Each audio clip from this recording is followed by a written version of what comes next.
Bonjour.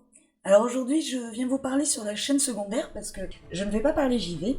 Je vais parler d'un sujet qui me tient à cœur. Ça faisait un petit moment que je voulais en parler. J'avais commencé à faire des recherches, à prendre des notes, tout ça. Et en fait, là, il y a eu un fait d'actualité. Et ben, j'ai tout jeté à la poubelle et j'y vais en freestyle. Et après tout, vu ce que YouTube me paye, c'est-à-dire rien, et c'est bien d'eux que je compte parler, donc ça tombe bien. Alors, récemment, TF1 a fait des déclarations disant que YouTube était de la concurrence déloyale. J'ai regardé des vidéos de deux de mes youtubeurs préférés sur le sujet, et j'étais très surprise de ce qu'ils ont dit, puisque je les ai vus prendre la défense de YouTube. Alors que ça va vous surprendre, mais on prend TF1. Je m'explique. Nous avons à l'heure actuelle des grosses sociétés, comme YouTube, les plateformes de streaming, Twitch, Kik, ces saletés là. Il y a d'autres trucs dans le même genre, hein. Il y a Uber. Et donc nous avons des grosses sociétés comme ça, qui ont apparemment rétabli l'esclavage. Si, c'est comme ça que ça s'appelle. En fait, quand vous travaillez, où il y a des guillemets, 4-5, facile, pour ce genre de société, vous n'êtes pas un salarié. La société en question ne paye pas de cotisation pour vous. C'est vous qui devrez reverser des cotisations sur ces revenus. Vous n'avez aucun des droits d'un salarié. Vous êtes censé être indépendant. Mais êtes-vous indépendant? Non, puisque vous avez certes les obligations d'un indépendant de payer vos cotisations sociales, etc., tout, mais vous n'avez pas les droits d'un indépendant. Vous n'avez que les devoirs et d'un salarié et d'un indépendant. Aucun des droits. Aucune des protections. Et donc, ces sociétés vous font travailler en ne s'acquittant d'aucune obligation que normalement une société a envers les gens qui travaillent pour eux, prennent les fruits de votre travail et vous en reversent des miettes. Et dans le cas de YouTube, c'est le pompon. Vous n'avez pas de relevé de compte. Moi, j'ai ma chaîne principale qui parle de jeux vidéo. Ça fait 1 an et demi que je suis sur YouTube. Je sais que là, ma chaîne a rapporté $180 en 1 an et demi. Qu'est-ce qui fait ce revenu? J'en sais rien. Il n'y a pas de relevé de compte. YouTube ne me dit pas combien elle a touché de publicité et combien elle m'a reversé. YouTube ne me dit pas combien elle a touché de dons et combien elle m'a reversé. Il n'y a rien. Le néant. On va vous donner ça.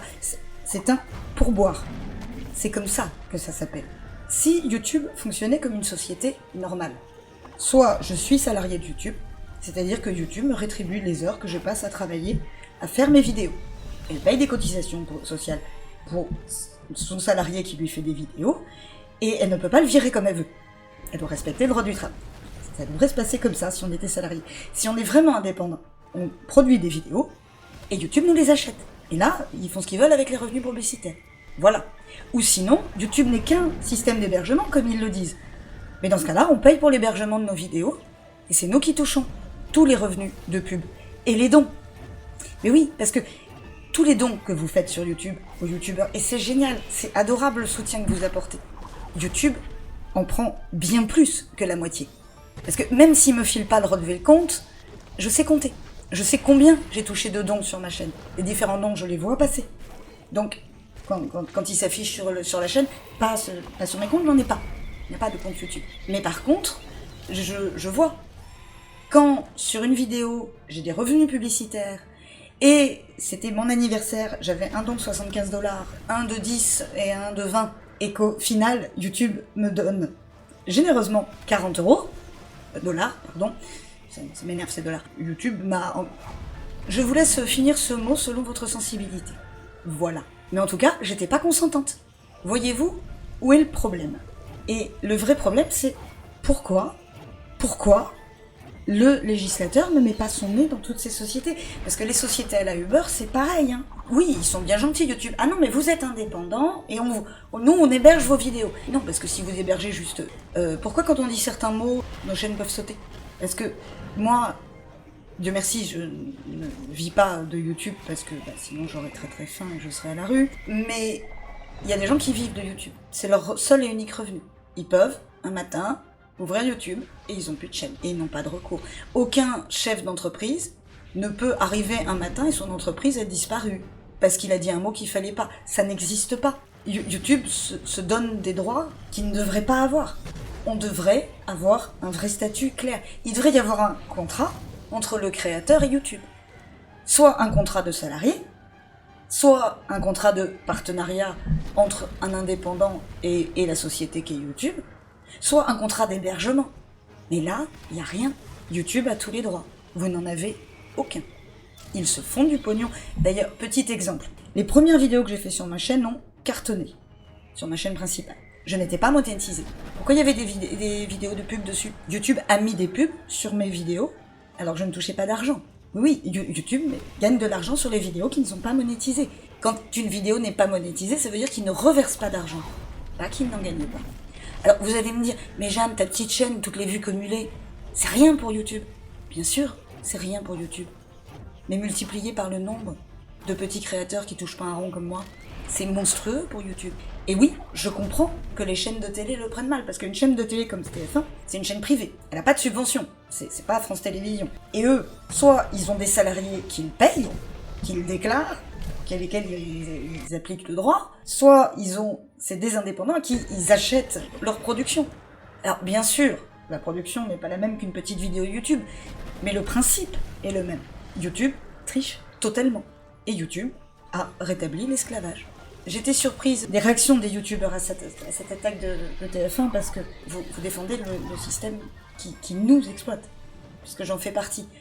Alors vous allez me dire, ah oui Jeanne, t'es gentille, mais t'es en train de la faire sur YouTube, ta vidéo. Oui, j'ai quoi d'autre comme solution? Toutes les plateformes comme ça fonctionnent comme ça. Il ne pourra pas y avoir de plateforme qui fonctionne autrement, justement, parce que celles-là, elles ne pourront pas faire le poids face à ceux qui pratiquent l'esclavage. C'est le principe de ce qu'a provoqué la guerre de sécession.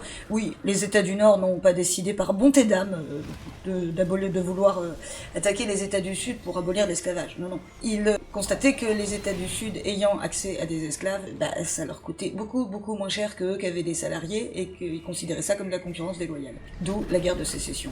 Là, c'est le même principe. Tant qu'on laissera faire les grosses plateformes comme ça, tant qu'on laissera faire les Uber, les sociétés qui veulent être justes avec les gens qui travaillent pour eux, qu'ils soient indépendants ou salariés, ne pourront pas faire face à ce genre d'empire qui devrait être illégaux, clairement, puisqu'ils ne respectent pas, ils ne respectent aucun droit.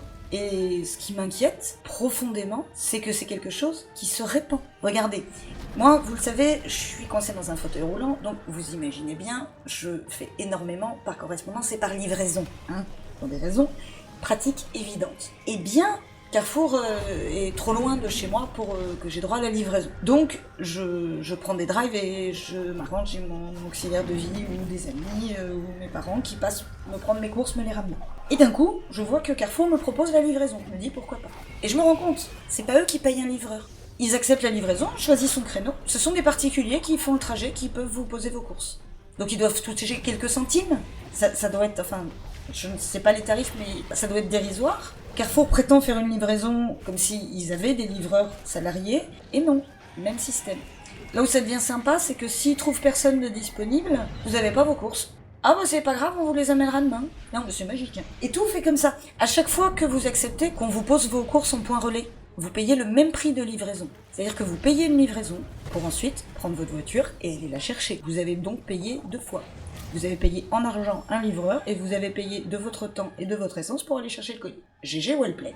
Si on laisse toute notre société tourner comme ça va devenir quoi? Des gens qui doivent travailler 15 heures par jour pour arriver à gagner la même chose qu'un salarié? Parce que en plus, du moment que vous n'êtes pas salarié, vous êtes considéré comme indépendant. Donc la moitié de ce que vous gagnez part en cotisation. 47% c'était quand c'était le RSI, mais ça doit être à peu près équivalent. Et ensuite, sur ce qui reste, il faut payer les impôts. Vous êtes taxé à hauteur de... dans les 70% au final. Tout va bien, c'est normal. Mais vu que vous ne touchez que les broutilles qu'une grosse société vous reverse, au lieu d'un vrai indépendant, il touche le tout, ça devient ingérable. Et si vous êtes coincé dans un système comme ça, vous êtes un esclave. Et il suffit de quelques mauvaises notes ou d'un mauvais commentaire pour que vous perdiez votre emploi. YouTube, Uber, toutes ces sociétés de la liberté sont les sociétés de l'esclavage, totalement. Si ma chaîne disparaît, vous saurez pourquoi. Voilà, j'avais besoin de le dire, ça fait du bien. Alors, vous allez me dire, bon, t'es mignonne, cocotte, mais tu donnes pas de solution. J'aimerais en avoir. Je suis pas débutée, ni procureur, ni quoi que ce soit, avec assez de pouvoir pour poser ce dossier sur la table. Et qui aura assez de pouvoir et la volonté de mettre ce dossier sur la table, ça, c'est une bonne question. Mais ça mériterait de s'y pencher. Alors après, est-ce qu'en tant qu'indépendant, eh ben, on peut se dire, je suis vraiment indépendant? Faire un site, mettre ses vidéos dessus et essayer de se créer un réseau, je sais pas. Je sais pas ce qui est possible. Honnêtement, j'y réfléchis. J'y réfléchis vraiment. Comment faire? Comment faire pour faire du contenu? Continuer à faire plaisir aux gens qui suivent? Je sais pas. Si en tout cas je peux vous demander une chose, c'est adorable les gens qui me font des dons ou qui souscrivent à la chaîne. Faites-le par Tipeee. Arrêtez de donner de l'argent à YouTube, s'il vous plaît. Parce que vous en donnez plus à YouTube qu'à moi. Et je me suis amusée à calculer, si je cumule tous les dons que j'ai reçus, les souscriptions, si on met tout bout à bout, ça fait plus que ce que YouTube me reverse. Hors revenus publicitaires. Ça vous donne une petite idée du niveau d'escroquerie. Donc voilà, il faudrait peut-être arrêter. Mais j'ai pas envie d'arrêter de faire des vidéos de JV pour les gens qui me suivent et qui sont géniaux. Donc je réfléchis. Je trouverai peut-être une solution pour moi à mon petit niveau.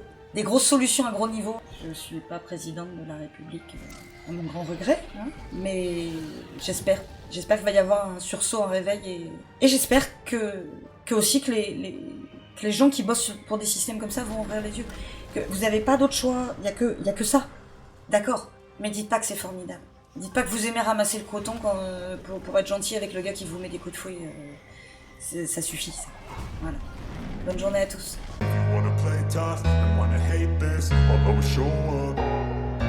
I don't ever slow up, no I don't take sh**. I got no love for the fakeness. If you wanna play tough and wanna hate this, I'll always show up and make a statement.